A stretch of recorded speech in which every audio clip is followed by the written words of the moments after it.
बच्चों, कैसे हैं आप लोग। आई होप दैट बढ़िया ही होंगे। स्वागत है एक बार फिर से आपके अपने YouTube channel CBSE DJ coaching में। फर्स्ट एक्सरसाइज हमने समाप्त किया, सेकेंड एक्सरसाइज हम लोग देखेंगे। तो यहाँ पे कुछ क्वेश्चन दिया जा रहा है कि पेयर ऑफ लीनियर इक्वेशन है, उसको क्या कीजिए, ग्राफिकली सॉल्व कीजिए। तो ग्राफिकल मेथड सॉल्व करने के लिए चलिए हम लोग कॉन्सेप्ट समझ लेते हैं। कॉन्सेप्ट क्या कहता है जी, हम लोग जानते हैं कि भैया क्या होता है। हम लोग जानते हैं कि भैया क्या होता है, हमारे पास दो पेयर होता है, दो जोड़ी लीनियर इक्वेशन होता है, रैखिक समीकरण होता है। जैसे a1x + b1y + c1 = 0 और a2x + b2y + c2 = 0।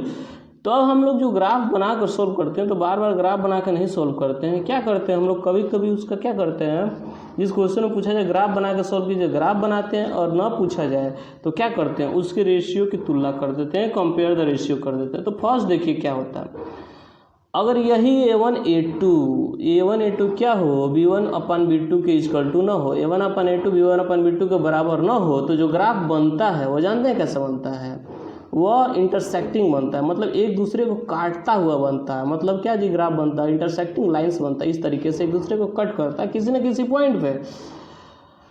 और उसका अलजेब्रिक इंटरप्रिटेशन देखते हैं, बीजगणित उसका निरूपण देखते हैं, तो क्या होता है, उसके पास सिर्फ और सिर्फ एक सोल्यूशन होता है। यानी ऐसा ग्राफ जो एक दूसरे को कट कर दे तो उसका कितना सोल्यूशन होता है, एक ही सोल्यूशन होता है। वो अपने आप में क्या होता है, यूनिक होता है। और उसका सिस्टम क्या होता है जी, कंसिस्टेंट। उस सिस्टम को क्या बोलते हैं, कंसिस्टेंट। यानी जो एक जिसके पास एक सोल्यूशन हो, वो भी यूनिक हो, उसको कंसिस्टेंट सिस्टम कहते हैं। यह क्वेश्चन आगे 6.2 में पूछा जाएगा। हिंदी में देखिए जी, अगर a1/a2 b1/b2 के इक्वल ना हो तो उसको हम लोग बोलते हैं वह जब ग्राफ पे रेखाएं बनती हैं तो क्या बनती हैं, प्रतिच्छेद रेखाएं बनती हैं। मतलब एक दूसरे को काटती हुई रेखाएं बनती हैं। और उनके पास जो हल होता है वह केवल एक हल होता है, वह अद्वितीय होता है, अपने आप में अनोखा होता है। और जो यहाँ पे व्यवस्था है, सिस्टम है, उसको संगत कहते हैं। या कभी कभी क्वेश्चन पूछ देता है, बताइए यह कंसिस्टेंट होगा कि इनकंसिस्टेंट होगा, संगत होगा क्या संगत होगा।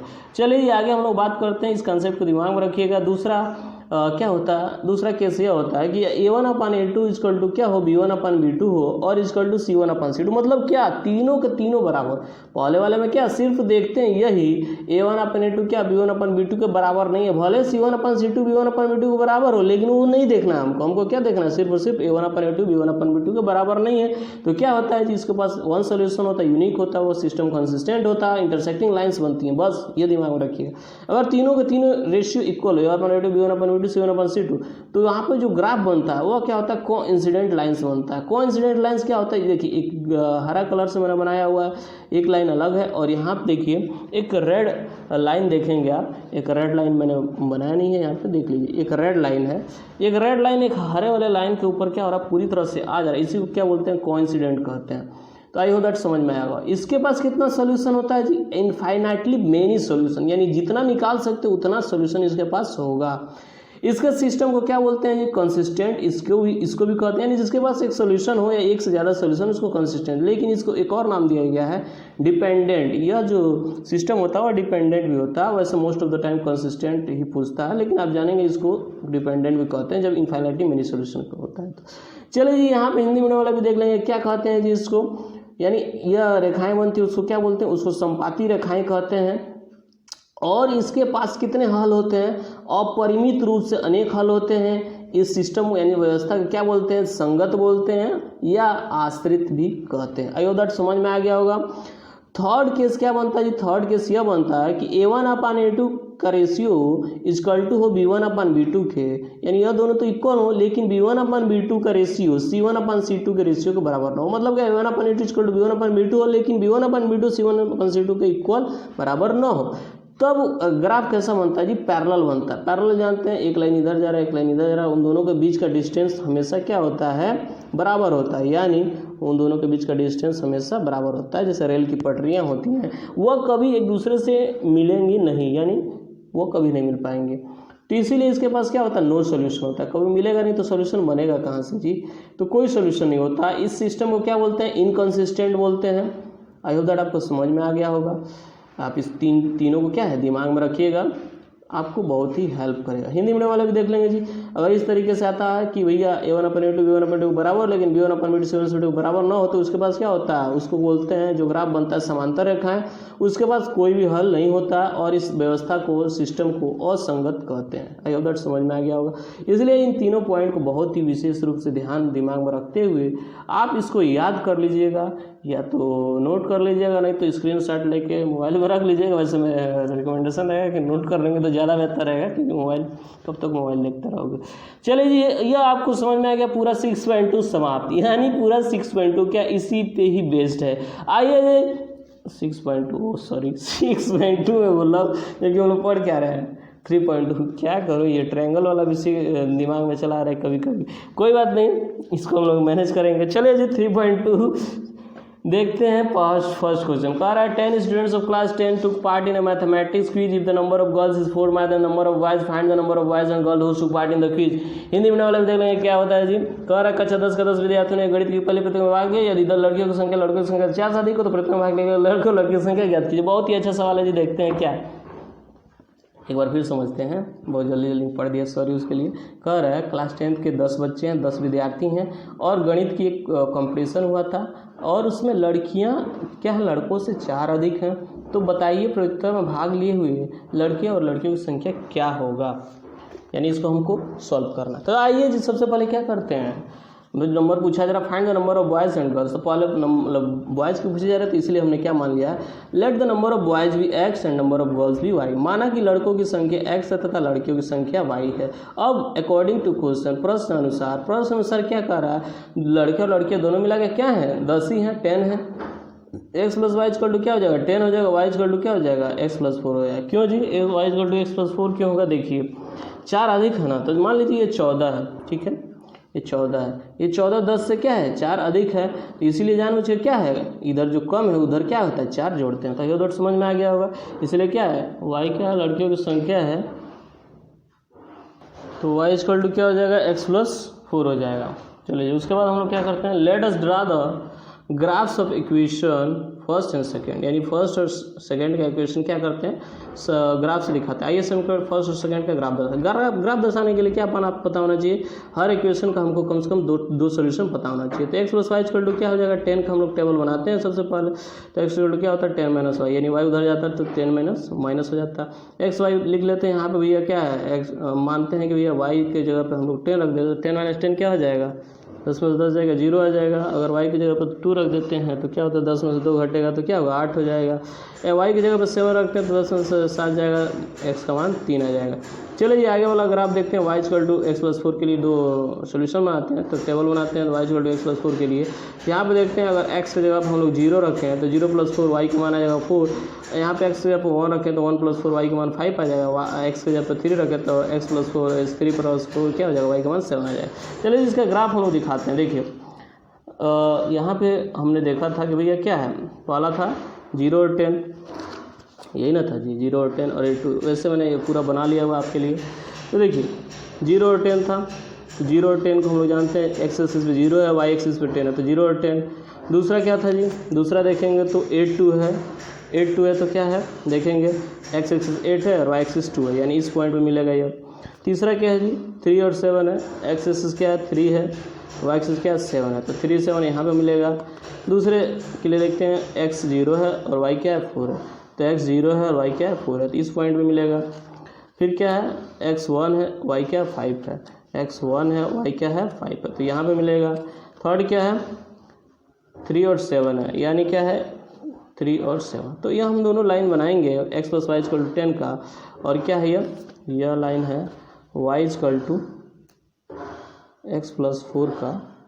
तो ये देखेंगे तो एक पॉइंट पे इंटरसेक्ट कर रहा है। तो हमने देखा था जब इंटरसेक्ट करता है, कोई एक दूसरे को काटता है, तो वही उसका क्या होता है, सॉल्यूशन होता है। तो यहाँ पे देखिए ये किस पॉइंट पे काट रहा है, 3 और 7 पे, तो x इक्वल टू क्या हो गया, एक्स वाई है भाई, x equal to 3 y equal to 7, इसीलिए हमने क्या बना था, नंबर ऑफ बॉयज एक्स बना था, तो नंबर ऑफ बॉयज क्या हो गया 3 हो गया, और गर्ल्स को वाई बना था, इसलिए नंबर ऑफ गर्ल्स क्या हो गया 7 हो गया। आगे वाला क्वेश्चन क्या कर रहा है, 5 पेंसिल है 7 पेन है, उनका दाम क्या है 50 रुपया है, जबकि 7 पेंसिल है 5 पेन, उनका दाम क्या है 46 रुपया, और एक पेंसिल और एक पेन का दाम बताइए। तो देखिए जी, इसको अपने मन से सॉल्व करेंगे, क्वेश्चन बनाना नहीं आता तो क्वेश्चन मैं बना देता हूँ। क्या मान लेंगे जी, let the cost of 1 pencil be x, माना कि एक पेंसिल का दाम x है एंड 1 पेन भी y, और एक कलम का दाम y है, प्रश्न के अनुसार क्या होगा 5x + 7 इक्वल टू 50 और 7x + 5y इक्वल टू 46। ये दो इक्वेशन बनेगा, आप इसके बाद अपने मन से सॉल्व करेंगे, आई होप दैट आपको समझ में आएगा। आइए जी दूसरा क्वेश्चन देखते हैं। कह रहा है on comparing the ratio a1/a2 b1/b2 c1/c2 find the whether line representing the following pair of linear equation intersecting at a point are parallel और कोइंसिडेंट। कह रहा है a1, ये रेशियो हमने अभी समझा था। कह रहा है रेशियो को देखकर बताइए कि क्या है, वो एक दूसरे को काटेगा एक पॉइंट पे कि पैरेलल होगा या कोइंसिडेंट होगा। ये हिंदी में वाला भी देख लेंगे क्या क्वेश्चन कह रहा है। क्वेश्चन कह रहा है कि ये दूसरा क्या कह रहा है, क्वेश्चन कह रहा है कि ये अनुपात a1/2 b1/b2 c1/c2 तुलना कर क्या कीजिए कि निम्न समीकरण युग्म द्वारा निरूपित रेखाएं एक बिंदु प्रतिच्छेद करती हैं, समांतर हैं अथवा समपाती हैं। तो देखिए पहला क्वेश्चन क्या है, 5 - 4y + 8 equal to 0, 7x + 6y - 9 equal to 0। तो क्या देखेंगे जी, हम लोग देखे थे या समझे थे कि भाई क्या होता है, इसको याद है ना, दिमाग में रखिएगा इसको। इसको तुलना करते हैं। तुलना क्या होता है, इसी इक्वेशन से उठाते हैं और तुलना कर लेते हैं। जैसे तो देखिएगा तो क्या दिखाई देगा, यहाँ पे देखिए 3.2 का मैंने लिया हुआ, 3.2 का भैया क्या है, यही ना 5x - 4y + 8 equal to 0, 7x + 6y - 9 equal to 0। तो देखते हैं on comparing x + by + c equal to 0, यही ना होता है, इसकी तुलना करते हैं। यानी हम लोग देखे थे कि ये दो इक्वेशन होता है, तो यहाँ पे जो कोएफिशिएंट होता है, गुणांक होता है, उसको a1 a2 मान लेते हैं, y के सामने वाले को b1/b2 मान लेते हैं, और जो कांस्टेंट होता है अचर होता है उसको c1 c2 मान लेते हैं। तो देखिए यहाँ पे क्या दिख रहा है, x के आगे यहाँ पे यह 5 क्या है, तो तुलना किए तो क्या तुलना करने पे क्या मिलता है, a1 का मान होता है 5, x के आगे है ना, a2 का मान होता है 7, यह भी x के आगे है, और वो जानते हैं y के आगे वाला b होता है, तो y के आगे क्या है b1 = -4, इसके आगे क्या है b2 = 6, यानी y के आगे है तो b2 = 6। इस तरह से देखते हैं c1 का मान आता है 8, c2 का मान आता है -9। अब देखिए तुलना क्या कर रहे हैं यहाँ पर, देखिए भैया a1/a2 क्या होगा 5/7 होगा, 5/7 होगा, b1/b2 क्या होगा -4/6 होगा। ये दोनों बराबर है नहीं, बराबर नहीं है। तो a1/a2 जब बराबर नहीं होता है तो क्या मिलता है, पहला और दूसरा जो इक्वेशन है, पहला और दूसरा इक्वेशन है वो क्या है, वो एक दूसरे को इंटरसेक्ट करेंगे, यानी प्रतिच्छेद करती हुई रेखाएं बनेंगी। तो आई होप दैट आपको समझ में आ गया। और दूसरा क्वेश्चन बिल्कुल इसी तरह से लगेगा, यानी इस पूरे 3.2 का पूरा क्या है, सारा क्वेश्चन इसी कॉन्सेप्ट पे ख़त्म हो जाएगा। तो आगे वाला क्वेश्चन देखेंगे तो 9x + 3y ये अपने मन से लगाएंगे, दूसरा भी तीसरा भी अपने मन से लगाएंगे। आप चाहें तो इसी कॉन्सेप्ट की मदद से क्या बता सकते हैं, तीसरा क्वेश्चन भी लगा सकते हैं कि भैया इसको कंपेयर कीजिए और बताइए कि यह क्या है, कंसिस्टेंट है कि इनकंसिस्टेंट है। हिंदी वाले भी देख लेंगे क्या कह रहा है जी, कह रहा है कि अनुपात की तुलना करके ज्ञात कीजिए कि निम्न समीकरण के युग्म संगत है या असंगत है। बस ऐसे ही तुलना करना है। तीसरा वाला भी देखिए, संगत असंगत मैंने बताया था क्या होता है, कंसिस्टेंट। ये देखिए अगर ये वाला आ रहा है तो यह कंसिस्टेंट है, एक सोल्यूशन आ रहा है इंटरसेक्टिंग वाला। अगर यह भी आ रहा है, ये a1/2 b1/2 ये सब आ रहा है तो यह भी कंसिस्टेंट है, लेकिन उसका एक दूसरा नाम भी है डिपेंडेंट। यानी देखते हैं तो ये a1/2 b1/2 इक्वल नहीं होता तो संगत होता है, यह भी संगत होता है। और जब इस तरह से आता है तो वह क्या होता है, असंगत होता है, इनकंसिस्टेंट होता है। तो आप चाहें तो तीसरा वाला क्वेश्चन भी लगा सकते हैं। कैसे जी, आइए देखते हैं क्या देखते हैं तो क्या हमको दिखाई देगा, हमको दिखाई देगा कि भैया क्या है, पहला ही ले लेते हैं।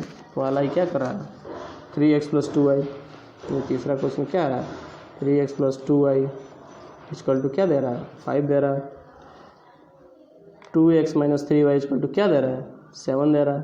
तो देखिए यह स्टैंडर्ड फॉर्म में नहीं है, यानी ये जो तीसरा का जो पहला है वो स्टैंडर्ड फॉर्म में नहीं है, अच्छे रूप में नहीं है। तो इसलिए क्या करते हैं, इसको सबसे पहले 3x + 2y ये जानते हैं 5 उधर आएगा तो क्या होगा इक्वल के माइनस हो जाएगा, -5 = 0। और ये क्या होता है 3x - 3y माइनस होगा ना, इधर प्लस है ना, -7 = 0। तो अब देखेंगे तो a1/a2 क्या आ गया 3/2 आ गया, b1/b2 क्या आ गया 2/-3 आ गया, और c1/c2 क्या आ गया -5/-7 आ गया। तो क्या देख रहे हैं जी, ये देख रहे हैं कि ये इक्वल है, पहला ही इक्वल नहीं है किसके, a1/a2 ही अभी क्या है इक्वल नहीं है b1/b2 के। तो हम लोग जानते हैं ये क्या होगा, यह पहला वाला केस आ रहा है, इसलिए क्या हो जाएगा, यह क्या होगा, कंसिस्टेंट होगा, संगत होगा। क्या होगा, यह कंसिस्टेंट होगा यानी संगत होगा। तो आई होप दैट आप पहला दूसरा तीसरा बहुत ही खूबसूरती से लगा लेंगे।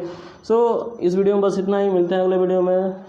वीडियो देखने के लिए बहुत बहुत धन्यवाद। अच्छा लगा तो अपने दोस्तों के साथ शेयर कर लीजिएगा और बने रहिएगा इसी तरह हमारे YouTube channel CBSE DJ coaching में। Thanks lot, bye bye, take care, सबा खैर।